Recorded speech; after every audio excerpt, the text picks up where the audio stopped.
Silent ಆಗಿರೋದು ನೋಡಿದ್ರೆ ಗೊತ್ತಾಗುತ್ತೆ. ನೀನೇ ಚೆಕ್ಕನ್ನ ಕದ್ದು ನಿನ್ನ ದೊಡ್ಡಸ್ಗೆ ತೋರಿಸ್ಕೊಳ್ಳೋದಕ್ಕೆ ಅವ್ರು ತಗೊಂಡೋಗಿ ಕೊಟ್ಟಿದ್ಯಾ ಅಂತ. ಇದೇ ತಾನೇ ನಿಜ? ನಮ್ಮನೆ ಅನ್ನ ತಿಂತೀನಿ ಅಂತ ಹೇಳ್ತೀಯಾ, ಆದ್ರೆ ಈ ರೀತಿ ಕಳ್ತನ ಮಾಡ್ಕೊಂಡು ಬದುಕು ಏನ್ ಬಂದಿದೆ ನಿನ್ಗೆ?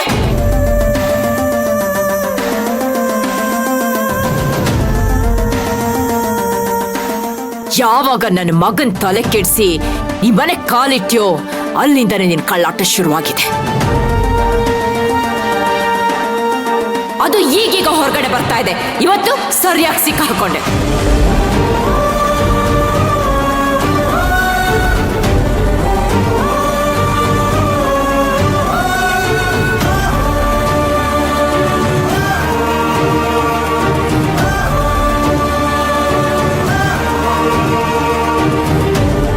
ನೀನ್ ಮನೆಗ್ ಬಂದಿದೆ ನನ್ನನ್ನ ಮೂಲೆ ಗುಂಪು ಮಾಡಿ ನನ್ನ ಸ್ಥಾನದಲ್ಲಿ ನೀನ್ ಕೂತ್ಕೊಂಡು ಅಧಿಕಾರ ಚಲಾಯಿಸ್ಬೇಕಂತ ತಾನೆ?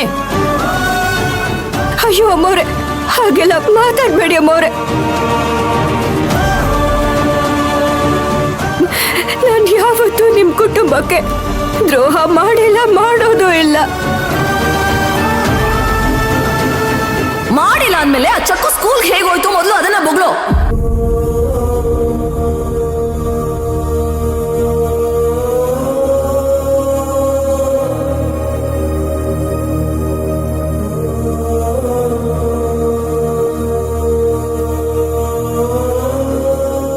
ಇವಳಿಗೆ ನಮ್ ಭಾಷೆಯಲ್ಲಿ ಹೇಳಿದ್ರೆ ಬಾಯ್ ಬಿಡಲ್ಲ, ಪೊಲೀಸ್ ಭಾಷೆಯಲ್ಲಿ ಹೇಳಿದ್ರೆ ಬಾಯ್ ಬಿಡೋದು ಅನ್ಸುತ್ತೆ.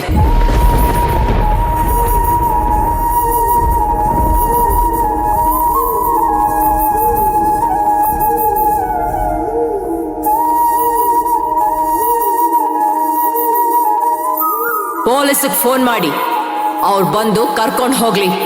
ಅವ್ರ ಭಾಷೆಯಲ್ಲಿ ವಿಚಾರಿಸಿದ್ರೆ ಮುಚ್ಚಿಟ್ಕೊಂಡಿದ್ನೆಲ್ಲ ಹೊರಗಡೆ ಕಕ್ತಾಳೆ.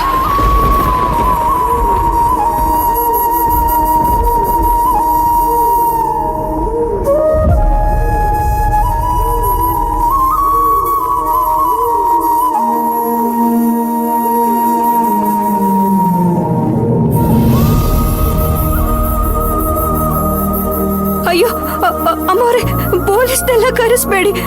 ನಾನ್ ಯಾವ ತಪ್ಪು ಮಾಡಿಲ್ಲ ಅಮ್ಮವ್ರೆ, ನಾನ್ ಯಾವ ತಪ್ಪು ಮಾಡಿಲ್ಲ. ನಿಜವಾಗ್ಲೂ ನಾನ್ ಸ್ಕೂಲ್ಗೆ ಯಾವ ದುಡ್ಡನ್ನು ಕಟ್ಟಿಲ್ಲ ಅಮ್ಮವ್ರೆ. ನನ್ನ ನಂಬಿ.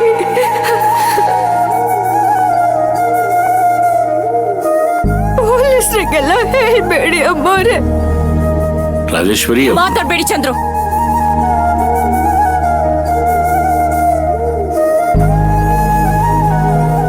ನೀವ್ ಎಲ್ಲಾ ವಿಷಯದಲ್ಲಿ ಇವಳಿಗೆ ಸಪೋರ್ಟ್ ಮಾಡಿನೇ ಇವತ್ತು ನಮ್ಮ ಮನೆ ಮುಳುಗ್ತಾ ಇರೋದು.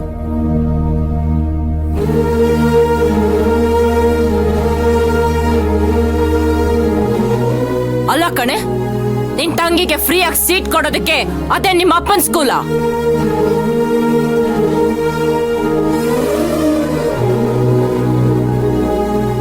ಇಲ್ಲಿವರೆಗೂ ಅವಳ ತಂಗಿ ಸ್ಕೂಲ್ ಸೇರ್ಕೊಳ್ಳೋದಕ್ಕೆ ಡ್ಯಾಡ್ ಸಹಾಯ ಮಾಡಿದ್ರೆ ಅಂತ ತಪ್ಪು ತಿಳ್ಕೊಂಡ್ಬಿಟ್ಟಿದೆ.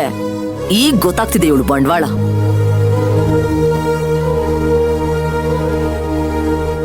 ನಾನು ಹಾಗೆ ಅನ್ಕೊಂಡಿದ್ದೆ ಸಮಂತ, ಆದ್ರೆ ಇವಳು ಇಷ್ಟು ಬೇಗ ಸಿಕ್ಬೀಳ್ತಾಳೆ ಅಂತ ನಾನು ಅನ್ಕೊಂಡಿರ್ಲಿಲ್ಲ.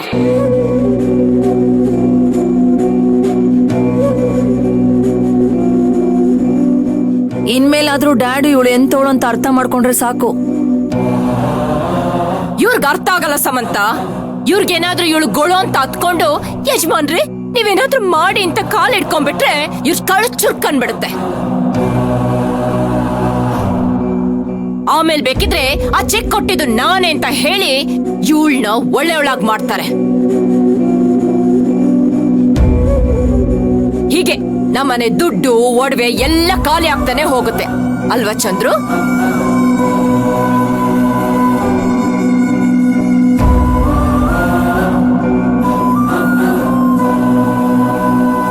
ಆಮೇಲೆ ಇವಳು ಗಂಡ ಬರ್ತಾನೆ, ಅವನ್ ಕಿವಿ ಊದಿ ನನ್ ಮೇಲೆ ಎತ್ ಕಟ್ತಾಳೆ. ಇದೇ ತಾನೇ ಇವಳು ಇಲ್ಲಿವರೆಗೂ ಮಾಡ್ಕೊಂಡ್ ಬಂದಿರೋದು.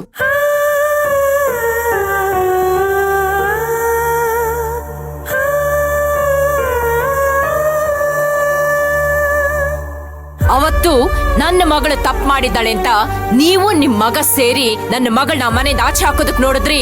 ಇವತ್ ಗೊತ್ತಾಯ್ತಾ